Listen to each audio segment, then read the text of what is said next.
जय श्री कृष्णा, राधे राधे। आज इस वीडियो में हम आपको बताने जा रहे हैं वैशाख मास महात्म्य के छठे अध्याय के बारे में। आइए सुनते हैं वैशाख मास महात्म्य का छठा अध्याय। नारद जी बोले, हे राजन, वैशाख महीने में मार्ग चलने से व्याकुल और प्यासे मनुष्यों को जो जलदान नहीं करते वह पक्षी की योनि पाते हैं। उदाहरण के लिए हम ब्राह्मण और घर के छिपकली का प्राचीन इतिहास आपसे कहते हैं। यह परम अद्भुत संवाद है। प्राचीन काल में इक्ष्वाकु वंश में हेमांग नाम एक राजा हुआ करते थे। वे ब्राह्मणों के भक्त, अनिंदक, जितशत्रु और जितेंद्रिय थे। पृथ्वी में जितने बालू के कण, समुद्र में जितने जल के बिंदु हैं और आकाश में जितने तारागण हैं, उतनी ही गौ उस राजा ने दान करी थी। उसने बहुत से यज्ञ भी किए थे। उन यज्ञों की कुशाओं से पृथ्वी पर कुशा ही कुशा दिखाई देने लगी तथा गौ, भूमि, तिल और स्वर्ण दान से बहुत से ब्राह्मणों को प्रसन्न किया था उन्होंने। कोई ऐसा दान नहीं था जो उस राजा ने ना किया हो। परंतु हे राजन, सुख की इच्छा करने वाले उस राजा ने एक महान दान नहीं किया था। वह दान था जल दान। ब्रह्मपुत्र महात्मा वशिष्ठ जी ने उसे ज्ञान भी कराया कि जल दान करो, परंतु उसने दुर्बुद्धि और हेतुवाद से कहा कि जल तो बिना मूल्य के ही मिलता है, भला इसे दान करने वाले को क्या ही फल मिलेगा। ऐसी अनेकों अनेक बातें कही और ब्राह्मण को जल दान नहीं किया और कहने लगा कि अलभ्य वस्तु दान करने से पुण्य की प्राप्ति होती है और वही ठीक भी है।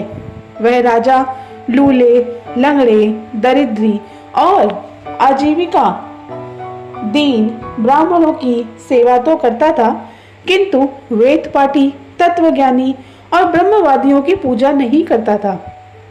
वह राजा कहा करता था कि विख्यात ब्राह्मणों की पूजा सेवा तो हर कोई करता है, परंतु अनाथ, बिना पढ़े लिखे, लूले, लंगड़े ब्राह्मण और दरिद्रियों की बड़ी ही दुर्गति होती है।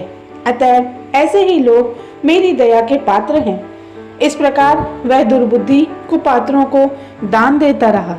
इस महादोष के कारण 3 जन्म तक उसे चातक की योनि मिली। फिर 1 जन्म वह गिद्ध बना और 7 जन्म तक कुत्ते की योनि में रहा। फिर हे राजन, वह एक राजा के घर में छिपकली की योनि के जाकर में पैदा हुआ। उसका नाम श्रुति कीर्ति था और मिथिलापुरी का वह राजा था। छिपकली घर के दरवाजे की चौखट के ऊपर कीड़ों के भक्षण करती हुए 87 वर्षों तक वहीं रही। एक दिन दैव योग से मुनियों में श्रेष्ठ श्रुतिदेव नामक ऋषि दोपहर के समय मार्ग से थके हुए मिथिलापति के घर आए। ऋषि को देखकर राजा अत्यंत प्रसन्न होकर सहसा उठ खड़े होकर बड़े आदर सत्कार से मधुपंकादि पूजन कर चरण धोने लगे और चरणोदक को अपने मस्तक पर छिड़का। तब दैवयोग से 1 बूंद जल उस छिपकली पर भी गिर पड़ा। जल की बूंद पड़ते ही उसे ज्ञान हो गया और नाना योनियों में से दुखित हो ब्राह्मण देवता से हाय हाय करके वह छिपकली कहने लगी कि हे ब्राह्मण, मेरी रक्षा करो। एक छिपकली का ऐसा शब्द सुनकर ब्राह्मण को बहुत आश्चर्य हुआ और वह कहने लगे, हे गोधा, तुम कहाँ हो और क्यों विलाप करती हो? तेरी यह दशा कैसे हुई? तू देवता है या पुरुष अथवा कोई राजा है या ब्राह्मण? हे महाभाग, तू है कौन? मुझे बता तो सही, मैं आज ही तेरा उद्धार करूंगा। ऋषि की ऐसी बात सुनकर वह राजा महामतिमान श्रुतिदेव जी से कहने लगी कि हे ब्राह्मण, मेरा जन्म इक्ष्वाकु कुल में हुआ था और मैं वेद शास्त्रों का पूर्ण ज्ञाता था। पृथ्वी में जितने रज के कण हैं, जितने जल के बिंदु हैं, जितने आकाश में तारागण हैं, उतनी ही गाय मैंने दान की हैं। मेरे सभी मैंने यज्ञ किए हैं, वापी, कूप और तालाब बनवाए, अनेकों दान दिए और धर्मपूर्वक राज्य भी किया, तो भी मेरी ऐसी दुर्गति हुई और मुझे स्वर्ग की प्राप्ति भी नहीं हुई। 3 जन्म तक मुझे चातक योनि मिली, फिर 1 जन्म में मैं गिद्ध हुआ और फिर 7 जन्म तक कुत्ते की योनि मैंने पाई। अभी यह राजा आपके चरणों तक को छिड़क रहे थे, तब एक बूंद उछलकर मेरे ऊपर आ पड़ी।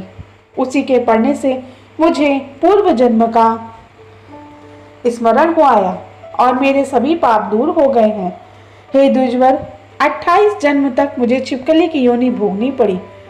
तरह तरह की दैवी सृष्टि दिखाई देती है, अतः अब मैं इन जन्मों से डरता हूँ। हे द्विज, मेरी यह दशा कैसे हुई, यह विस्तार से कहिए। यह सुनकर द्विज ने ज्ञान चक्षु द्वारा सभी वृत्तांत को जान लिया और कहने लगे, हे राजन, मैं तेरी इस बुरी योनि का कारण जानता हूँ। चित्त लगाकर सुनो।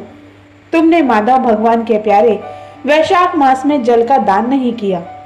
तुमने जल को सुलभ समझकर यह निश्चय कर लिया कि यह बिना मूल्य का है, अतः मार्ग में चलने वाले और धूप से पीड़ित ब्राह्मणों को तुमने जलदान नहीं किया।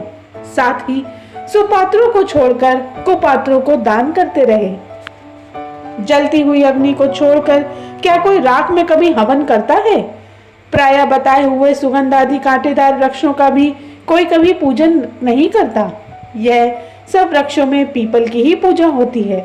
तुलसी को छोड़कर कटेरी का पूजन क्यों नहीं करने लगता कोई? पूज्यता के विषय में अनाथ की आवश्यकता नहीं है। लूले लंगड़े केवल दया के पात्र हैं, पूज्य नहीं।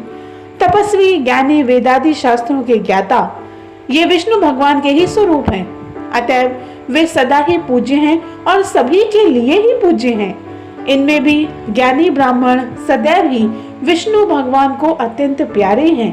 इसी कारण से ज्ञानी ही सदा पूज्यों में भी अधिक पूज्यतम है और साधु महात्माओं की अवज्ञा इस लोक और परलोक दोनों में ही दुखदायी है।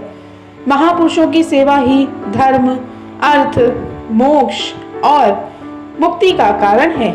ऐसे ही करोड़ों अंध जाति कर्तव्य को नहीं देखते।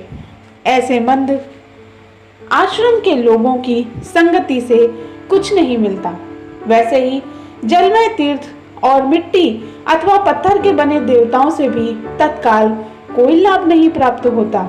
ये तो बहुत काल में पवित्र करते हैं, किंतु साधु महात्मा दर्शन से ही पवित्र कर देते हैं। साधु सेवा से कोई सुशिक्षित पुरुष कभी दुखी नहीं होता। जैसे अमृत पान करने से जन्म, मरण, वृद्धावस्था आदि दुख नहीं प्राप्त होते। तुमने जलदान नहीं किया, ना ही साधुओं की सेवा की है। हे इक्ष्वाकु नंदन, इसी से तुम्हारी यह दुर्गति हुई है।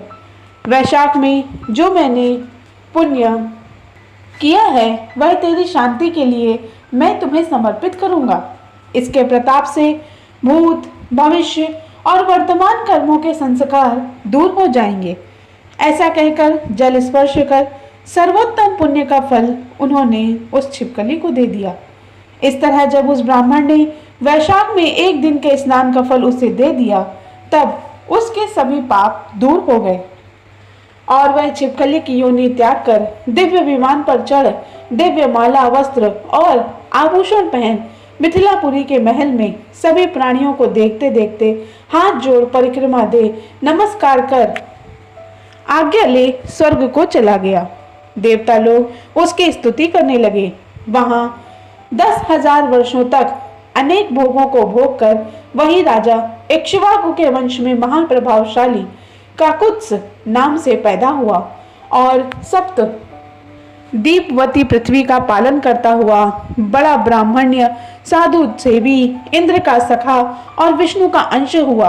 तब वशिष्ठ जी ने वैशाख मास में सब कर्तव्य धर्म सुनाए, जिसके करने से उसके सभी दुख दूर हो गए और दिव्य ज्ञान को पाकर विष्णु की सायुज्य मुक्ति को वह प्राप्त हुआ।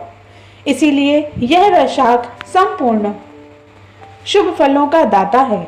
इसमें जो मनुष्य यथोक्त धर्म करता है उसकी आयु और यश बढ़ता है, पाप दूर हो जाते हैं, पुरुषार्थ चतुष्टय की प्राप्ति होती है और भगवान विष्णु प्रसन्न रहते हैं। अतएव ब्राह्मण, क्षत्रिय, वैश्य, शूद्र ये चारों वर्ण, ब्रह्मचारी, गृहस्थ, वानप्रस्थ और सन्यास चारों आश्रम वाले मनुष्यों को वैशाख मास के कहे हुए कर्म करने चाहिए। अतिश्री वैशाख मास महात्म छठा अध्याय समाप्त। बोलिए विष्णु भगवान की जय। बोलिए श्री लक्ष्मी नारायण स्वामी की जय। मित्रों, यह था वैशाख मास का छठा अध्याय। हमारे चैनल पर वैशाख मास की पूर्व दिन की कथाएं भी उपलब्ध हैं। यदि आपने उन्हें नहीं सुना है तो उन्हें आप जरूर सुने। वैशाख मास महात्म्य का प्रतिदिन का अध्याय आपको हमारे चैनल पर इसी प्रकार उपलब्ध रहेगा, इसलिए चैनल पर जरूर बने रहें। आशा करते हैं कि वैशाख मास महात्म्य का छठा अध्याय आपको अच्छा लगा होगा। जय श्री कृष्ण।